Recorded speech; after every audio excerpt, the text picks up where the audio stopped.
En un mundo sumergido en la oscuridad, sin Dios, donde el pecado ha cautivado el entendimiento, donde muchos viven en tinieblas y la mentira se ha convertido en su realidad, la palabra de Dios trae a nuestras vidas luz y verdad.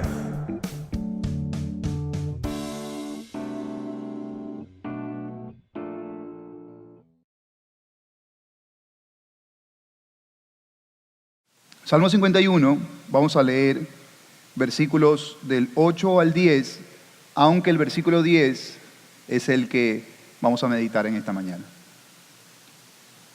Dice la Escritura: hazme oír gozo y alegría, y se recrearán los huesos que has abatido. Esconde tu rostro de mis pecados y borra todas mis maldades. Y el 10 es el clave. Crea en mí, oh Dios, un corazón limpio y renueva un espíritu recto dentro de mí. Fue la oración de este hombre, y aquí tenemos, queridos hermanos y amigos, la oración de un hombre penitente, una oración de la cual podemos aprender mucho, y tengo la intención, hermanos y amigos, de que quiera Dios, al final de este sermón, el Espíritu Santo le guíe a usted a sentir una urgente necesidad de orar de la misma manera como este hombre ha orado. Deben saber, hermanos y amigos, que las oraciones de los hombres nos hablan mucho de ellos. Hay muchas maneras de conocer a los hombres, y una de ellas es poniendo atención a las oraciones que ellos hacen, también a aquellas que no hacen. Esta es una manera de poner atención y conocer a las personas. Por ejemplo, hermanos, es posible encontrar a un hombre orando falsamente, como en la Biblia lo vemos en varias ocasiones. Por ejemplo, en aquel fariseo que fue al templo a orar. ¿Recuerdan? Cristo contó esta historia. 2 hombres van al templo a orar, el uno fariseo y el otro publicano. Pero sabemos que la oración del fariseo, aunque técnicamente aceptable, delante de Dios esa oración no fue aceptada, fue una oración falsa. También tenemos las oraciones de otros fariseos a quienes el Señor, o de quienes el Señor dijo que estos hombres pensaban que por su palabrería serían oídos. Y sabemos que el Señor les estaba desaprobando. Así que deben saber, amigos y hermanos, que la verdadera oración no se mide por la cantidad de las palabras o por la exquisitez de ellas, ni tampoco por el uso de términos complejos, sino que de alguna manera se puede medir la pureza o la grandeza de la oración de un hombre por los motivos por los que ora. Es decir, hermanos y amigos, si nosotros queremos de alguna manera ver el peso espiritual de un hombre y mirar sus oraciones, lo que debemos ver es el motivo. Esa es una de las cosas que he aprendido de este salmo.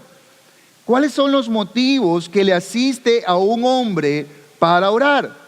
Si quieren saber, por ejemplo, qué tan santo es un hombre, entonces óiganle por qué ora, oigan sus motivos, y ellos nos van a revelar la piedad, la santidad y la consagración de ese hombre. Ahora, no solamente que hemos de oír por qué ora ese hombre, sino que también hemos de poner atención por qué no ora. Aquí encontramos a un hombre orando, pero noten que no ora de cualquier manera y por cualquier cosa.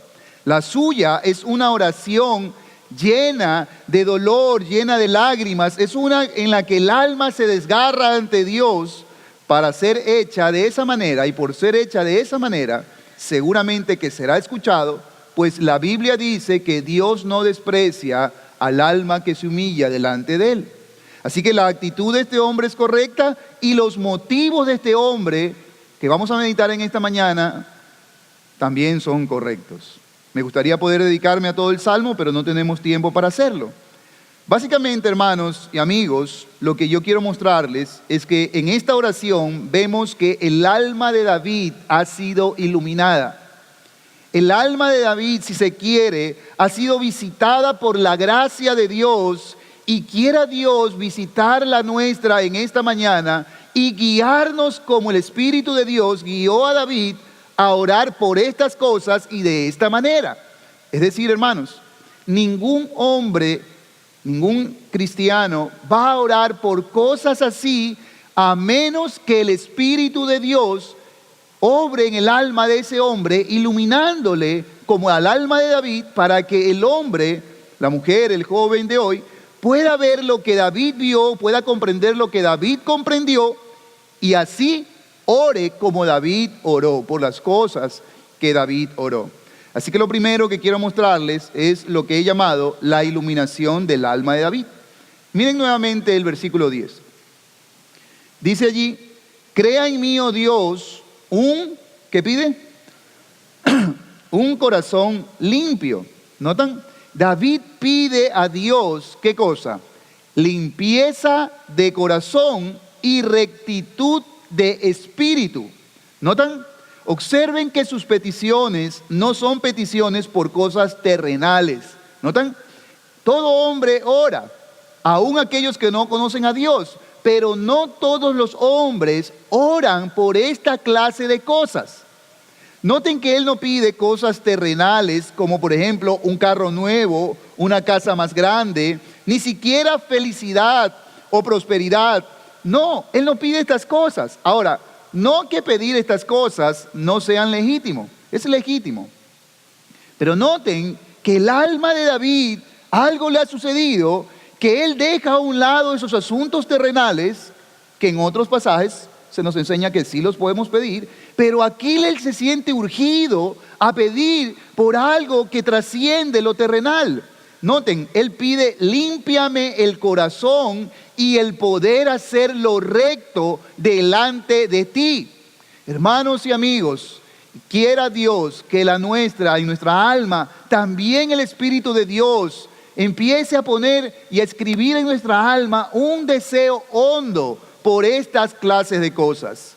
Dame, Señor, un corazón limpio delante de ti y recto delante de ti. En estos motivos podemos observar que el alma de David en verdad recibió cierta luz divina para que su conciencia sea vivificada, su mente iluminada y su voluntad fortalecida. Por esta obra interna del Espíritu, David puede tener conciencia de ciertas cosas que el alma humana, toda alma humana, necesita tener si ha de ser bendecida y salvada por Dios. Es decir, para que alguien pueda orar por estas cosas y orar de verdad por estas cosas, primero ha de haber sido iluminado en su interior por el Espíritu Santo, ha de haber entendido algunas cosas importantes, y cuando entendemos esas cosas, oramos por estas clases de cosas que David está orando. Entonces la pregunta es esta: ¿cuáles son estas cosas en las que la conciencia de David fue despertada, iluminada por la gracia de Dios? Es decir, ¿por qué David? ¿Qué aprendemos de esta oración? ¿Por qué David se vio urgido a pedirle a Dios: límpiame el corazón y enséñame a hacer lo recto delante de ti? Yo encuentro 5 motivos. He meditado en este versículo y he encontrado que por lo menos David entendió 5 cosas, y quiera Dios que también nosotros las abracemos. Lo primero es que esta oración nos revela que este hombre, por la gracia de Dios, por fin está consciente de la maldad de su maldad, o de la pecaminosidad de su pecado. Y esto es clave si algún hombre ha de ser salvo y si algún hombre ha de seguirse santificando. Por la gracia de Dios, este hombre entendió la maldad de su maldad o la pecaminosidad de su pecado. Lo primero que quiero que noten es que David es un hombre que hasta hace poco, según el contexto del Salmo 51, si ustedes van al Salmo 51, al inicio hay unas letras chiquitas que la mayoría de nosotros, y yo por muchos años obvié, yo no leía esas letras chiquitas, pero esas letras chiquititas, miren el Salmo 51, son inspiradas por Dios. Los títulos más grandes, esos son puestos por los hombres para ayudarnos a nuestra comprensión. Pero las letras chiquitas dicen, ¿qué dice allí? Al músico principal, Salmo de David, ¿cuándo? ¿Qué dice? ¿Cuándo fue escrito este salmo? Dice, después que se llegó a Betsabé y vino a él el profeta Natán. Los que ya han leído la Biblia y tienen algún tiempo en la fe, entienden a qué se refiere. Nos está explicando el motivo por el cual se escribió este salmo. Y me es necesario explicarlo un poco porque veo que hay personas que nos visitan. David, el punto que quiero mostrar es este. David, por algún tiempo, hasta hace poco, antes de escribir el Salmo 51, estaba haciendo toda clase de males entre los que se cuenta, escuche con atención, adulterio, codicia y asesinato. Otros más, pero por lo menos esos 3 pecados. Ahora, antes de que él escribiera este salmo, que es un salmo de arrepentimiento y confesión, antes de que él escribiera este salmo de arrepentimiento y confesión de sus maldades, hubo un tiempo en el que él no había despertado a la maldad de esas obras malas. Es decir, muchos de nosotros, hermanos y amigos, estamos haciendo cosas malas de las cuales sí estamos conscientes. Sabemos que son malas, pero a pesar de ello, las seguimos haciendo. El hombre que le grita a su mujer, si yo voy donde él y le digo, ¿tú crees que es bueno o malo gritarle a tu mujer? O si yo, el joven que desobedece a sus padres, si yo voy donde él y le pregunto, ¿tú crees que es bueno o malo deshonrar a tus padres? O si yo voy donde el hombre que tiene pensamientos lujuriosos, o donde cualquier hombre que esté haciendo algo malo, si yo fuera a preguntarles, ¿tú crees que eso es bueno o malo? El 99% de ellos sabe que son cosas malas, pero a pesar de ello, lo seguimos haciendo, y eso incluye a muchos cristianos. La pregunta es ¿por qué? ¿Por qué seguimos haciendo el mal cuando sabemos que es malo? Entonces encuentro yo que aquí está la explicación. La razón es que aún nosotros, como David, no hemos visto la maldad de nuestra maldad, la pecaminosidad de nuestro pecado. Y hasta que nosotros, ¿y cuál es el problema con eso? El problema es este, que hasta que nosotros no veamos la maldad de mi maldad, la pecaminosidad de mi pecado, no me voy a arrepentir. Ese es el problema. No me voy a arrepentir, no me voy a apartar de esas cosas porque no veo la maldad de eso. Veo que es algo que está mal, pero no veo la maldad de eso. Hubo un tiempo, hermanos y amigos, en el cual David vivió sin ver la maldad de sus maldades. Esa ceguera de David se relata en detalle en 2 Samuel 11, para los que estén anotando, y lo van a poder ver con claridad. Según el relato bíblico, recuerdan, ¿no? David era un rey, tenía que marchar a la guerra, se quedó en el palacio, se asomó al balcón y vio a una mujer desnuda bañándose y la codició. Primer pecado, tuvo codicia. Él sabía, la ley de Dios ya estaba, él sabía que Dios prohibía la codicia. Luego la mandó a llamar y la tomó y adulteró con ella. Segundo mandamiento de Dios violado. Él sabía que la ley de Dios lo prohibía. Y luego quiso encubrir su pecado. Noten, él sigue avanzando en su maldad, pero no se arrepiente. ¿Notan? Sigue haciendo más cosas malas, pero no se arrepiente. Finalmente, valiéndose de su posición, manda a matar al marido de esta mujer y se queda con ella. Y él hace todo esto en un determinado tiempo sin arrepentirse. ¿Lo notan? Luego, Dios, para confrontarle con su maldad, él todavía no está consciente de la maldad de su maldad, visita al profeta, Dios envía al profeta Natán para que lo visite y lo confronte con su pecado, mostrándole su pecado y diciéndole en la cara que él había pecado contra Dios. Eso está en 1 Samuel capítulo 12, donde Natán el profeta va, se sienta con David y le cuenta una historia, y David todavía ahí está ciego. Todavía allí él está ciego, él cree que la historia no tiene que ver con él. ¿Notan? Y conocen la historia. Finalmente Natán se tiene que poner, casi que lo puedo ver, se tiene que poner de pie delante de la mesa y decirle, tú eres el hombre del que estoy hablando. ¿Recuerdan la historia? Y finalmente, todos sabemos la historia, David ahí, el Espíritu ilumina su mente y él ve su pecado como pecado. Noten esto, él ve su pecado como pecado. Si yo le pregunto a usted, ¿usted es un pecador? Yo sé que todos van a decir que sí, y lo he preguntado muchas veces. Pero noten que eso es una cosa muy distinta a lo que a David le pasa aquí. Porque una cosa es decir, yo soy pecador.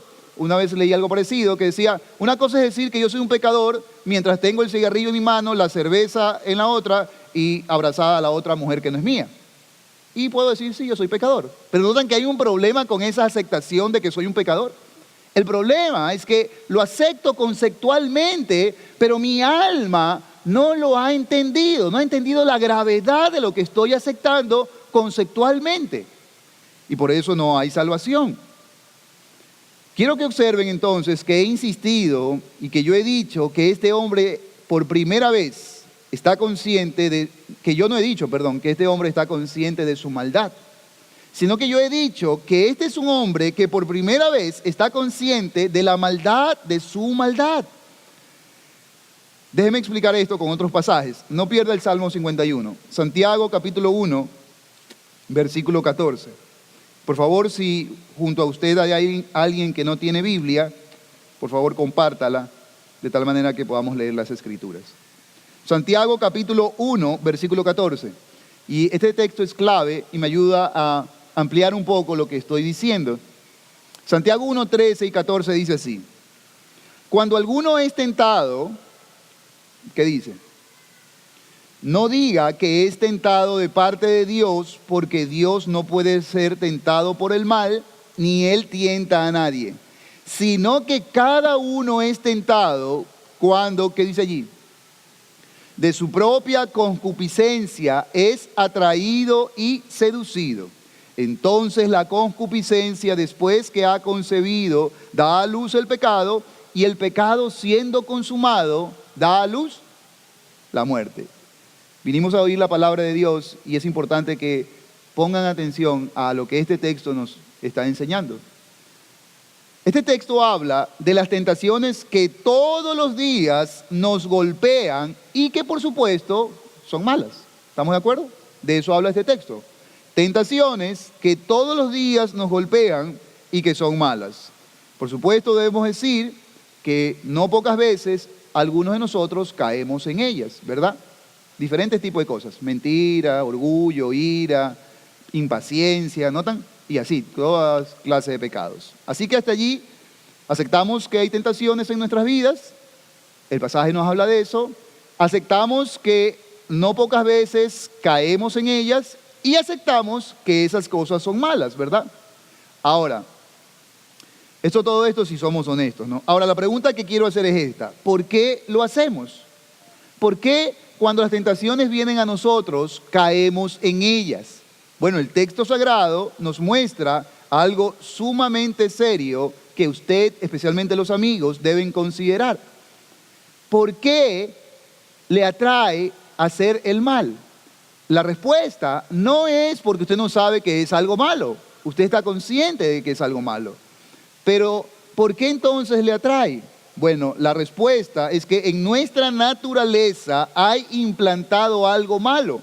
Es más, yo debo decir que no es que en nuestra naturaleza hay implantado algo malo, un impulso hacia el mal llamado aquí concupiscencia, cuyo trabajo, según el texto, noten, ¿cuál es el trabajo de la concupiscencia?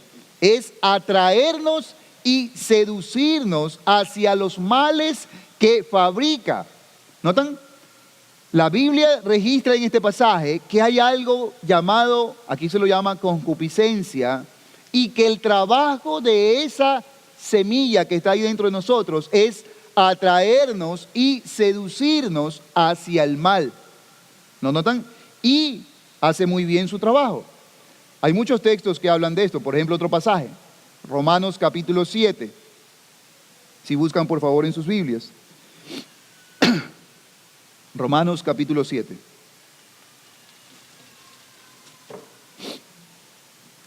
Versículos 17 en adelante.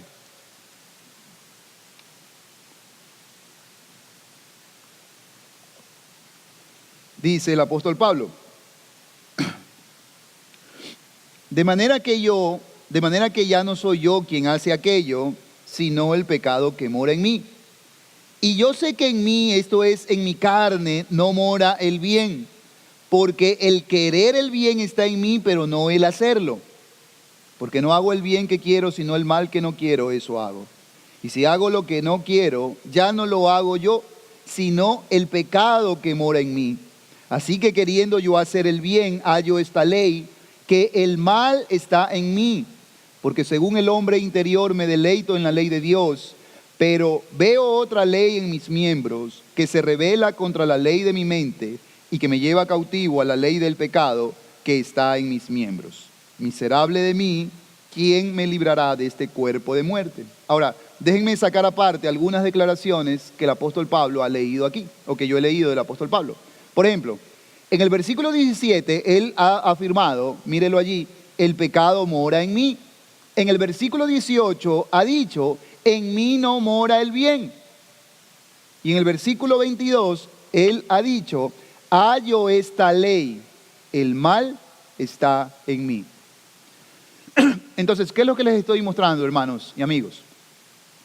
Que la oración que David hace en el Salmo 51, versículo 10, donde le pide a Dios, crea en mí un corazón limpio, se debe a que David está por primera vez consciente de la maldad, de su maldad. Está consciente de que en su interior hay una semilla de maldad. ¿Notan? Y esto es importante si vamos a arrepentirnos de nuestros pecados, si en verdad vamos a entrar en una relación con Dios, y si vamos a perdurar en ella.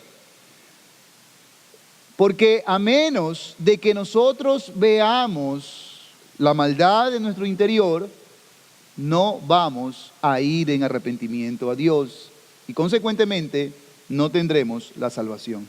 Noten que Pablo, hay algo más aquí. Pablo habla de que analizando por qué hace el mal, ¿por qué hago el mal? ¿Por qué? ¿Por qué? Ya no quiero hacerlo. Él ya era un creyente cuando escribe esto. Ya no quiero hacerlo. Pero analizando por qué lo hago, descubre que hay una ley. Notan, ¿cuál es esta ley? Que el mal está en mí. Y esto es algo que debe ponernos a pensar, porque en este mundo se nos dice que el bien está dentro de nosotros. Que si buscamos muy adentro de nosotros y escarbamos, vamos a encontrar mucha bondad. Pero Pablo y el Señor Jesucristo en otros textos nos muestran que es todo lo contrario. Es todo lo contrario. El Evangelio dice que somos pecadores, y cuando la Biblia dice que somos pecadores, lo que entre otras cosas está diciendo es que el mal está en nosotros, y esa es la explicación de por qué nos inclinamos hacia toda clase de males. Volvamos por favor al Salmo 51.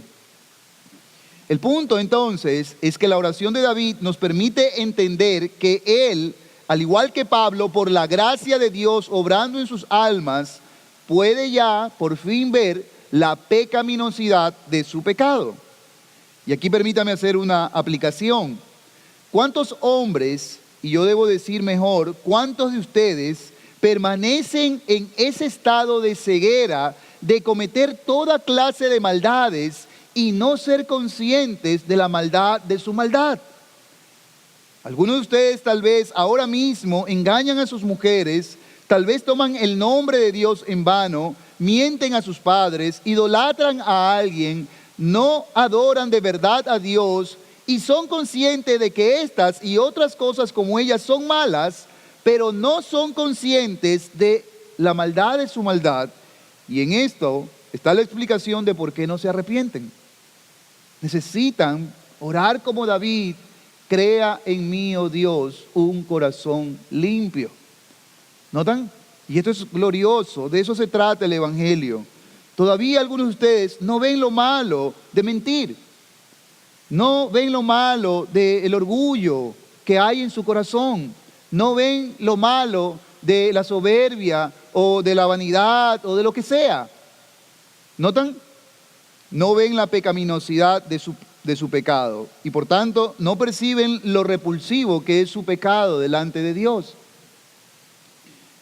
Yo le pido a Dios, queridos hermanos y amigos, que puedan ustedes tener esta conciencia de la pecaminosidad de su pecado, y aún los cristianos, porque a veces los cristianos perdemos conciencia El hermano John, cuando dirigía el culto, hizo una oración y es correcta esa oración.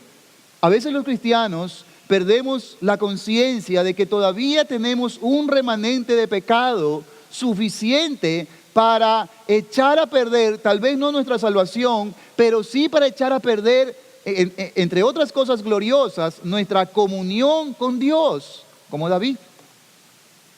Para exponernos a juicios temporales de Dios. Hermanos, si nosotros no vemos la maldad de las maldades que ahora aún los hijos de Dios podemos estar cometiendo y no vamos pronto en arrepentimiento a Dios, entre otras cosas, nos alejamos de Dios, pero también nos exponemos a los juicios temporales que Dios trae sobre sus hijos. Porque la Biblia dice que Dios, como Padre que ama, disciplina a sus hijos. Y esto debe hacernos temer y debe hacer que nosotros siempre estemos considerando y orando como David: crea en mí un corazón limpio, Señor. Ayúdame, Señor, con mis pecados. ¿Notan? Se puede decir entonces que este hombre, hubo un tiempo en que haciendo lo malo, no había ningún tipo de dolor, de pesar, de vergüenza o contrición, pero que ahora él, por fin, por la gracia de Dios, está consciente de que estas cosas son terriblemente horrendas delante de Dios y ora por ellas. ¿Notan, hermanos? Y quiera Dios que también en nosotros ocurra esta clase de obra de Dios en nuestras almas. ¿Notan? Noten algo más. Si ustedes leen todo el Salmo 51, él no habla de errores, él habla de pecados, él habla de maldades. De pronto a algunos de ustedes les ha parecido un poco duro esta declaración de que no está consciente de la maldad de su maldad. Uy, eso está muy duro. Pero es que noten cómo David lo dice. Salmo 51, por ejemplo, el versículo 2. ¿Qué dice el Salmo 51, versículo 2? Lávame más y más, ¿de qué? ¿De mis errores? ¿Qué dice? De mi maldad. Noten que cuando nosotros hablamos de errores, lo que estamos haciendo es que estamos suavizando lo ofensivo y lo repulsivo de nuestros hechos y deseos delante de Dios. No son tan graves, son errores. Pero este hombre no habla de errores. Este es un hombre que está totalmente consciente de la maldad de su maldad. Y lo vemos en que no cambia las palabras, usa las palabras que debe usar. Él habla de maldades, si siguen leyendo, habla de rebeliones. Lávame de mis rebeliones. Hermanos, por ejemplo, ¿qué es una rebelión? Es desobedecer los mandamientos de Dios o desobedecer la autoridad de alguien, en este caso de Dios. Por ejemplo, cuando un hermano no viene al culto, por ejemplo, hermanos, ¿saben que la Biblia dice que debemos guardar el día del Señor? Cuando un hermano no viene al culto, lo he pensado mucho un poco esto y he llegado a la conclusión que cuando un hermano no viene al culto, sabiendo lo que la Biblia dice, eso se llama rebelión. Es un pecado, hermanos, y debe ser llamado rebelión. Rebelión está él haciendo lo contrario a lo que Dios le ha determinado. Él no quiere someterse a lo que Dios ha determinado para él. Y bueno, no me voy a extender allí porque ese no es mi tema. El punto es este, hermanos, para pasar al segundo punto.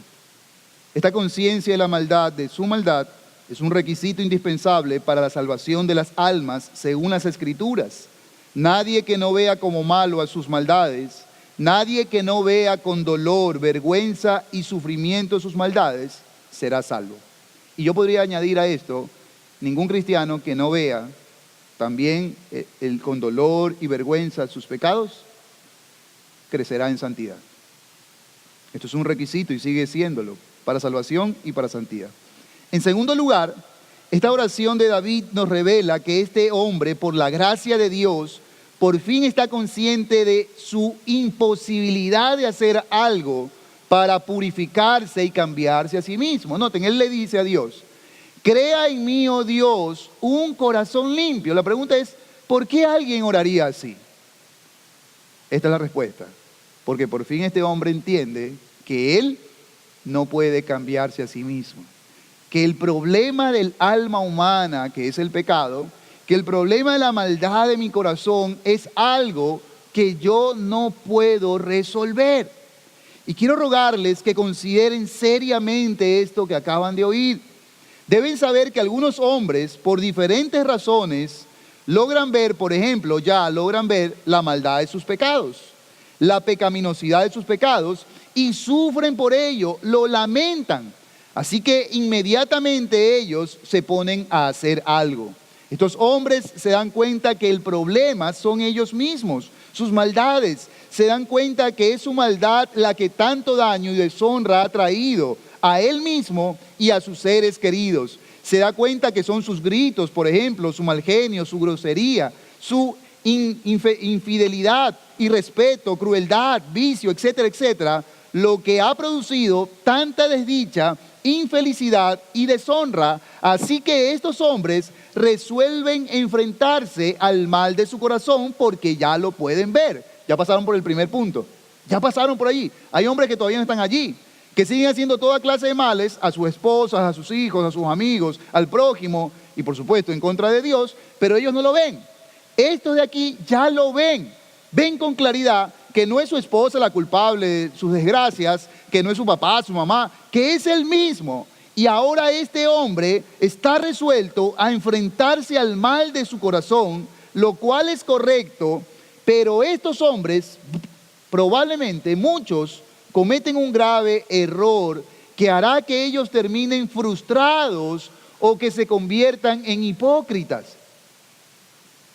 Es decir, si hay alguien aquí que por la gracia de Dios está entendiendo esto de aquí, entonces el asunto es que este hombre va a decir, listo, yo acepto, pastor, que el problema de por qué mi matrimonio está así, no es por mi esposa. Lo acepto, yo he pecado delante de Dios. Y ahora este hombre está decidido a enfrentarse al mal de su corazón, y enfrentando el mal de su corazón, enfrentará el mal de su familia, lo que sea. Pero el problema es que este hombre debe tener cuidado de entender esta segunda cosa que David entendió, que nosotros no tenemos poder para cambiarnos a nosotros mismos. No podemos.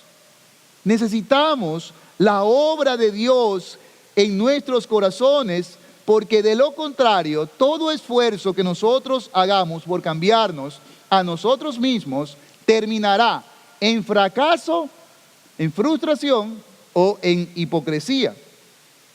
Cuando veamos los pocos o ningunos resultados verdaderos que se obtienen al tratar de combatir el mal de nuestro corazón con nuestra propia determinación y fuerza. El Evangelio, amigos y hermanos, no es un asunto de que Dios le dice, tú eres un pecador, cámbiate y cuando cambies, ven a mí. Eso no es lo que enseña el Evangelio. El Evangelio enseña que usted es un pecador, que no importa cuántas obras buenas usted haga, jamás sus obras de justicia lograrán ponerlo en una condición aceptable delante de Dios. Pero luego de entender eso, usted debe entender que Dios no le pide que se cambie a usted mismo y que luego venga a Él.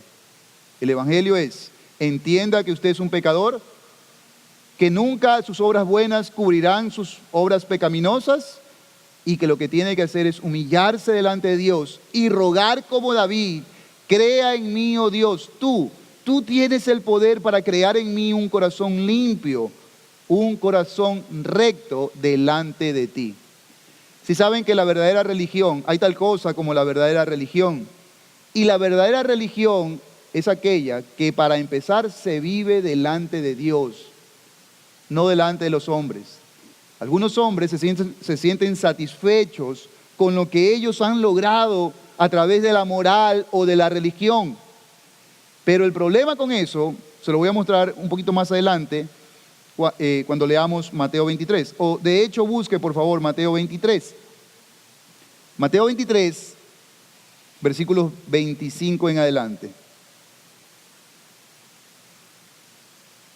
Cuando los hombres insisten en limpiarse a sí mismos, cuando los hombres dicen, bueno, listo, me voy a cambiar a mí mismo. Ya me doy cuenta que yo tengo mal genio, que soy grosero y que esto ha traído muchos problemas, que soy infiel y que esto ha traído muchos problemas. Voy a aplicar esta técnica, voy a aplicar estos métodos para cambiarme a mí mismo. Cuando el hombre insiste en hacer eso, entonces les va a ocurrir lo de los fariseos, y por ellos recibirán la misma acusación que nuestro Señor le hizo a ellos en este pasaje. Mateo 23, 25, ¿qué le dijo el Señor a estos hombres? Hay de vosotros, escribas y fariseos hipócritas, porque limpiáis lo de fuera del vaso y del plato, pero por dentro estáis llenos de robo y de injusticia. Fariseo ciego, ¿qué le dijo el Señor? Limpia primero lo de dentro del vaso y del plato, para que también lo de fuera sea limpio. ¿Notan el punto? ¿Notan lo que estaba mostrando el Señor? Noten que lo máximo que los hombres lograrán por su propio esfuerzo o con ayuda de la religión es limpiar lo de fuera del plato, pero seguirán llenos de toda maldad por dentro. Y si usted tiene un grado de honestidad, especialmente si aún no se ha acercado a Cristo y al Evangelio con fe y arrepentimiento, si usted tiene un grado de honestidad al escuchar estas cosas, de sinceridad, y evalúa sinceramente su vida, aunque está bien que usted se ha esforzado en ser un hombre recto, usted lo máximo que ha podido hacer, y esto no lo digo yo, lo dice Cristo, es limpiarlo de fuera del plato. Y se ve mejor. Claro, se ve un hombre mejor que otros, se ve más ordenada su vida, claro. Pero el problema es que por dentro usted no ha podido limpiar en verdad su corazón. ¿Por qué? Porque la obra de limpiar el corazón no es obra de hombres, no es obra de una religión, es la obra de Dios. Es solo y únicamente la obra de Dios. Y lo glorioso del Evangelio es que Dios se lo ofrece. Escuche, eso es glorioso, Dios se lo ofrece. Usted necesita la obra de Dios en su alma. Si lo revisa despacio, la mayoría de sus sufrimientos se deben a que usted ha ido detrás de los deseos de su corazón. Y si su corazón fuera un corazón naturalmente puro, la Biblia no le prohibiría seguir a su corazón. Pero si sabe que la Biblia nos prohíbe ir detrás de los deseos de nuestro corazón. ¿Por qué? ¿Dónde le guiará un corazón que es inclinado al mal? Si lo sigue. Al mal, a cosas malas. Así que yo le ruego que no deseche estas cosas. Le ruego que no las deseche. Le ruego que usted vino a oír la palabra de Dios. Le ruego que considere seriamente que en verdad su mayor problema está dentro de usted y que usted no lo puede cambiar. Solamente Dios, si viene a Él con fe y arrepentimiento, la Biblia dice que Él no lo echará fuera.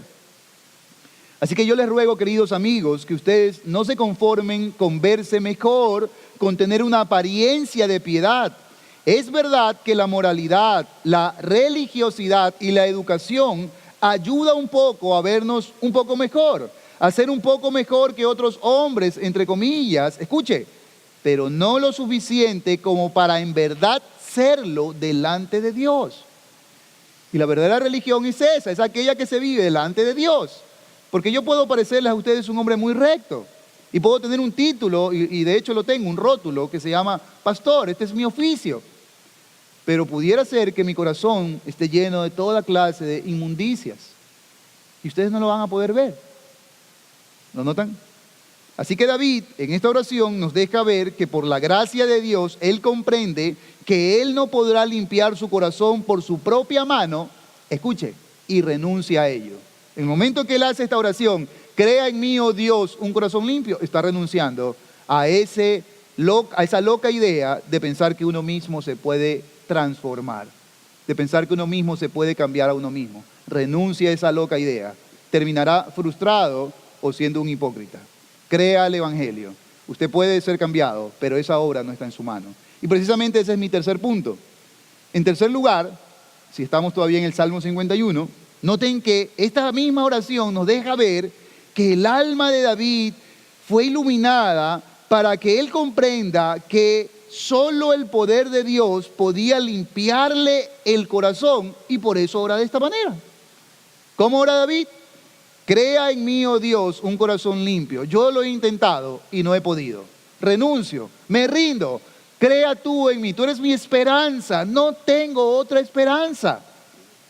Hermanos, y esto aplica también con nuestros hijos que no conocen al Señor. Y esto aplica con nuestros cónyuges, con nuestros padres. Oremos por ellos de esta manera, hermanos. Crea tú, oh Dios, un corazón limpio en mi hijo. Ayúdalo, Señor, ayúdalo. Ayuda a mi padre, ayuda a mi madre Ayuda a mi esposa, a mis hijos, Señor. Créales un corazón limpio. Pero por supuesto, no ore por ellos, sino orado primero por usted. Eso sería un error, algo absurdo. Este hombre estaba consciente que solo el poder de Dios y la gracia de Dios podía limpiarle el corazón. Y este es el mensaje central del Evangelio. Este es el mensaje central del Evangelio. Escuche, que hay un Dios todopoderoso que salva, que cambia, que transforma corazones, que hace que hombres rebeldes ahora le sirvan y le den gloria a Él. Esa es la gloria y la médula del Evangelio.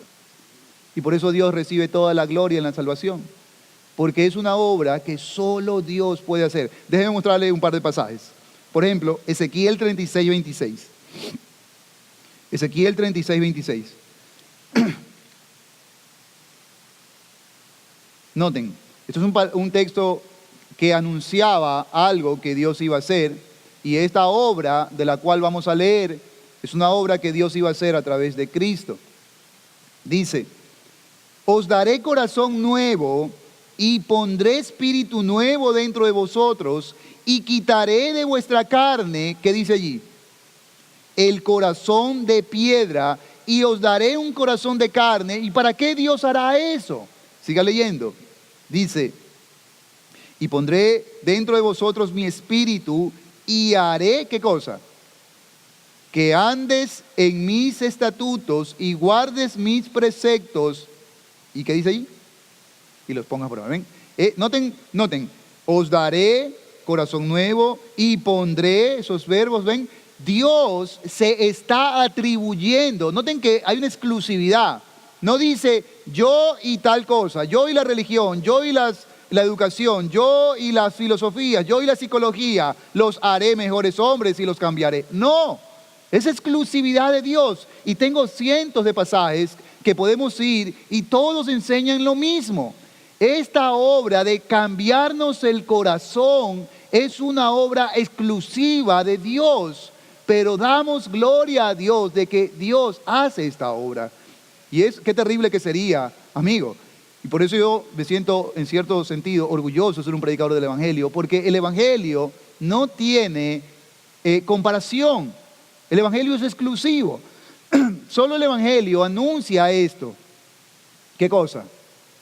Imagínense lo terrible que sería para mí como predicador decirle que usted es un hombre que tiene un corazón naturalmente inclinado al mal, que esa es la explicación de por qué usted persigue las cosas malas, pública o secretamente, y luego, qué terrible que sería para mí decirle que lamentablemente ni usted, ni la religión, ni su educación, ni la psicología, ni la ciencia, ni ningún método le va a poder cambiar ese corazón, y cerrar el discurso allí. ¿Notan la desesperanza que inundaría nuestras almas? Pero gloria a Dios que yo puedo añadir, todo esto que he dicho es cierto, pero a esto, para completar el Evangelio, yo tengo que añadir que hay un Dios todopoderoso, creador del cielo y de la tierra, que puede hacer esta obra de cambiarle su duro corazón, su pecador corazón, y no solo que puede, sino que ha ofrecido hacerlo. Y esto debería hacer que usted, amigo, se humille ante Dios y le diga, Señor, hazlo. Ayúdame, Señor. Yo reconozco que necesito esa obra. Ayúdame, Señor. ¿Notan? Esto es glorioso. Observen que la petición de David es, crea en mí, oh Dios. ¿Notan? Esto es un reconocimiento que solo Dios tiene poder sobre este indomable corazón. ¿Usted lo ha reconocido ya? ¿Se ha dado cuenta usted? ¿Se ha dado cuenta usted de que usted ha tratado de dominar su corazón, de hacerlo, de domarlo, de hacerlo que siga el camino de Dios, pero que no ha podido? ¿O se ha dado cuenta usted que usted ha tratado de someter a su corazón y la otra vez hablé con un hombre y él fue honesto y me dijo lo siguiente, fue la segunda conversación, me visitó y fue bien honesto en lo que me dijo. Pastor, me dice, usted sabe, porque una primera conversación él me contó y él me empezó así, me dijo, usted sabe, pastor, que yo por 6 meses estoy luchando contra un deseo que tengo hacia otra mujer que no es mía. 6 meses. Yo sé que no debo abandonar a mi esposa y a mis hijos, pero quiero decirle que ya no puedo más. Que lo intenté, pero ya no puedo más. Yo sé de lo que le estoy hablando. Yo tengo un corazón como el de ese hombre, pecador, como el suyo, pecador. Tengo un corazón que todavía es, en cierto sentido, salvaje. Que si no fuera porque la gracia de Dios, esta gracia que hemos leído aquí, que nos prometió que nos daría un corazón nuevo y que por esa obra interna del Espíritu de Dios, Él haría que amemos su palabra, que es el camino bueno y correcto. ¿Notan? Y esa misma obra hace que aborrezcamos lo impuro. Por cierto, este mismo hombre me dijo que cuando su esposa supo de lo de su infidelidad, ella fue y le hizo cierto escándalo. Y entonces que ahora, él me decía, y ahora he perdido mi reputación. Ahora mis compañeros de trabajo me ven como si yo fuera malo. Entonces yo lo detuve y le dije, espere un ratito, espere. Usted me acaba de decir que anda con otra mujer. Me acaba de decir que usted cree que su esposa es una buena mujer. Y también me acaba de decir que está dispuesto a abandonar a su esposa y a sus hijos. Y usted tiene una buena mujer según su propia boca. Y ahora usted me dice que su esposa ha estropeado su reputación y que usted no es un mal hombre. Nota que hay un problema en su opinión de usted mismo, pero este problema de este hombre es el problema de todos nosotros. Mentimos, robamos, somos soberbios, orgullosos, pero pensamos que somos buenos hombres.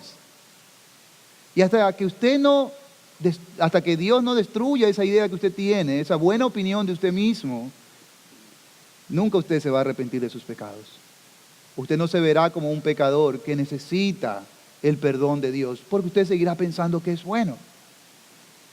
Quiera Dios, querido amigo, que la gracia de Dios le esté alumbrando. En cuarto lugar, él también logra entender que su Dios es misericordioso. Versículo 1, Salmo 51, versículo 1, dice, ten piedad de mí, oh Dios, conforme a tu misericordia.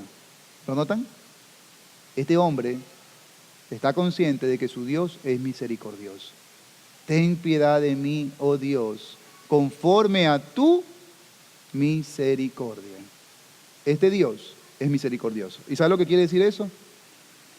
Lo que eso quiere decir es que Dios, si usted viene a Él en humildad, en humillación, Dios lo va a recibir. La Biblia dice que Dios no desprecia el corazón contrito y humillado. ¿Recuerdan al hijo pródigo? El hijo pródigo había pecado delante de Dios, había hecho muchas cosas malas y luego vuelve en sí. Es decir, se dio cuenta de su pecado, se dio cuenta de su maldad y rogó y dijo, voy a volver a la casa de mi padre. Y la pregunta es, ¿por qué el hijo dijo, voy a volver a la casa de mi padre? Él sabía que tenía un padre misericordioso. Y con esto concluyo. El Dios de las Escrituras, el Dios que hizo los cielos y la tierra, el Dios que envió a su Hijo a salvar pecadores, lo hizo porque sabía que los hombres no podíamos cambiarnos a nosotros mismos. Sabía que teníamos un terrible problema, una plaga, no fuera de nosotros, sino dentro de nosotros. Todo hombre tiene esa plaga. Y en un acto de gran amor y misericordia, Dios, no debiendo hacerlo, envió a su Hijo para que todo aquel que crea en Él tenga la vida eterna. Le ruego en nombre de Dios, le suplico en nombre de Dios, que considere seriamente lo que ha oído. Y si Dios ha hablado a su alma a través de este sermón, lo mejor que usted pudiera hacer es terminar ahora mismo orando como David oró. Crea en mí, oh Dios, un corazón limpio. Que Dios nos bendiga y que Dios nos ayude. Oremos al Señor. Luz y verdad llega hasta usted gracias al compromiso y trabajo de personas e instituciones por la causa del Evangelio. Para obtener más información sobre nuestro ministerio y el trabajo que realizamos, ingrese a nuestra página web www.ibpg.es. Deseamos que este mensaje de la palabra de Dios traiga a su vida luz y verdad.